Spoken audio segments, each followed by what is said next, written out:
bushfires extensively. It is developing news right across the New South Wales bushfire frontline. The 2 New South Wales Rural Fire Service firefighters killed in the line of duty last night have been named as 32-year-old Deputy Captain Geoffrey Keaton and 36-year-old Andrew O'Dwyer, both from Horsley Park Brigade. They died when their tanker hit a tree and rolled as they battled the blaze near Buxton, southwest of Sydney. They'd been travelling in convoy. 3 others were injured. They've been treated in hospital. Yesterday was one of the most intense days of the firefighting season in New South Wales. 12 homes were lost in Bargo, Balmoral and Buxton. Right now, 1 emergency warning remains in place for the Greenwattle Creek fire. 3 other firefighters suffered severe injuries in that fire yesterday. 2 of those have been intubated after suffering burns to their faces, airways and bodies. We have reporters on standby across Australia on both the fires and the breaking news about Scott Morrison's pending return from Hawaii. Let's begin with Charlotte Mortlock, who joins us now from the Wollondilly Emergency Control Centre. Charlotte, crews are coming up with the best possible strategies to take advantage of the better conditions today. They are, Annalise. Inside the command centre behind me, we're seeing a conglomeration of crews from the New South Wales SES, of course the RFS, also New South Wales Fire and Rescue, Police and the local council. They're all coming together, brainstorming and strategising ways that they can take advantage of today before we do see conditions deteriorate tomorrow. Now, we know that New South Wales Premier Gladys Berejiklian did declare a state of emergency yesterday, handing over extra power to the RFS Commissioner Shane Fitzsimmons to allocate and use government agencies and resources in any way he sees fit to really try and save homes and lives from the fire crisis that is gripping New South Wales. At the moment, the Greenwattle Creek blaze, it has been really raging now for about a month, and at the moment it's at the Bargo River Road up near Carriger. Now, that is where they are trying to contain it. Today, the focus will be on trying to stop that blaze from crossing to the other side of Bargo River Road, which would put more lives and properties at risk. Now, today the conditions are still not great. They're certainly better than what we saw yesterday. They're better than what we will see tomorrow, but we're still heading for a top of around 30 degrees. Tomorrow, they are going to be heading for a top of 42 degrees, and we'll see winds averaging around 40 kilometres an hour with wind gusts much higher than that. Whilst this is an awful thing, it won't deter us from doing a lot of work today, trying to get a level of containment on these fires, because tomorrow is going to be another awful day for us. And with this fire now already in so many suburban areas, if we don't get some level of containment, it's just going to end up awful tomorrow.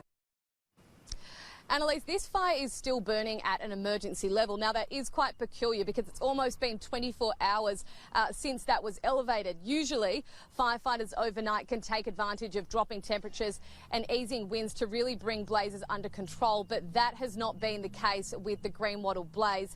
We have been told that this fire is particularly erratic and unpredictable. Also, the fact that there is extremely dry, flammable fuel on the ground from the drought is making firefighters work even harder. I spoke a few moments ago to the Wollondilly Mayor Matthew Death, who said that the sheer size and magnitude of this fire was astonishing. We've seen around 170,000 hectares of bushland burnt from just this Greenwattle Creek blaze so far. How devastating is that for you and the community around here?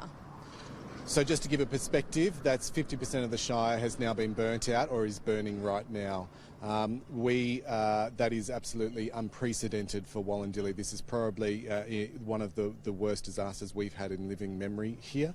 And certainly this is something that we're going to be dealing with for quite some time. To know that around 40 houses or so have been lost, and some of those were actually RFS volunteers, that they were out defending other people's properties, how awful is that? It's incredibly tragic to hear that RFS members have lost their houses, but not only that, it's all the people that are supporting the RFS as well have also lost houses. So there are dozens of fires still burning across New South Wales, but this one has perhaps been the most brutal in terms of the lives lost and firefighters that we have seen injured from this blaze. Overnight, as we just heard, we did lose 2 New South Wales Rural Fire Service volunteers along Wilson Drive along Buxton when their fire truck collided with a tree, forcing that truck to roll. Not only did those 2 people in the front of the vehicle pass away, but also the 3 passengers in the back were also injured and taken to hospital. hospital. Yesterday, 3 other firefighters were taken to hospital suffering severe burns. 2 of those were placed in a induced coma, but the good news here is that those 2 people are now listed as a stable condition. Trudy, the Prime Minister has cancelled his leave and will return home for the bushfire crisis. It's a big story in Canberra. Scott Morrison saying he deeply regrets any offence caused by the timing of his holiday. Yeah, Annalise, the Prime Minister making this decision now to cut short his holiday after what's really been days of sustained pressure. We saw yesterday hundreds of people outside the Prime Minister's residence at Kirribilli protesting the fact that he has been away whilst these fires have been burning across parts of New South Wales. The Prime Minister announcing this in a statement this morning that as soon as possible he's going to return from this family holiday that he has been taking in Hawaii. It's something, he's been facing a lot of pressure now to do this. He's released a statement this morning explaining it and has gone on 2GB radio as well to explain his decision. I think on this occasion, John, because there have been such horrendous events that has understandably caused a lot of anxiety, and I deeply regret that, and so does Jenny, and but to all those who are affected by the fires, especially, we deeply regret it, and so I know Australians understand this, and they'll be pleased I'm coming back, I'm sure, but they know that I don't hold a hose, mate, and I don't sit in the control room. That's the brave people who do that are doing that job. The Prime Minister has also explained why he decided to take leave ahead of Christmas. We know that he had a planned holiday for after Christmas, but that had to be cancelled because he's going to be going on a state visit to India, but also then on to Japan. He says during his time in Hawaii, he has been receiving regular updates from authorities about this bushfire situation and that he was simply trying to do something special for his girls. We had planned to spend it down the south coast, but that's as we usually did, but we had to bring it forward. So we had to tell the girls we wouldn't be spending as much time down there, and that so in return I tried to give them a bit of a nice surprise and take them here. So that's what, I think that's what dads try and do if they can, when they've been working hard all year. And I know there's lots of dads and mums out there who work hard all year and try and treat their kids at this time of year. Now, while the Greens have really targeted Scott Morrison for his decision to go away on leave, the Labor leader Anthony Albanese has been much more careful with his language this week. He has never publicly criticised Scott Morrison for taking a break, but today he says it's up to the Prime Minister to explain his judgment call when it comes to this holiday. Different optics from him this morning. He's out in Bilpin, one of those fire zones in the Blue Mountains in New South Wales, helping the firefighters. Here he was when he was asked about Scott Morrison's holiday. It's a matter for the Prime Minister.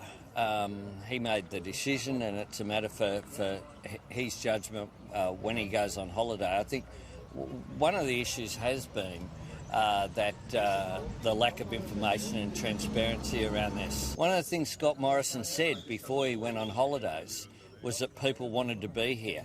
And I tell you what, that was deeply felt. He should really retract those comments that he made because it was raised with me on multiple occasions this morning. Those comments are inappropriate. These people don't want to be out fighting fires. They're doing it because of their commitment to their fellow Australians. Now, Annalise, the Prime Minister also revealed during this 2GB interview that he texted Anthony Albanese earlier this week to let him know that he's on holidays, but he's going to rush back now to come to Australia. It's unclear at this stage when he will arrive. He says they're working on that now. Trudy, thank you. Now, worsening fire conditions in Queensland means it cannot risk sending a strike team of firefighters to help with the New South Wales bushfire crisis. Anna Rawlings is live at Queensland Fire and Emergency Headquarters in Brisbane for us. Anna, there are 60 fires burning across the state as well.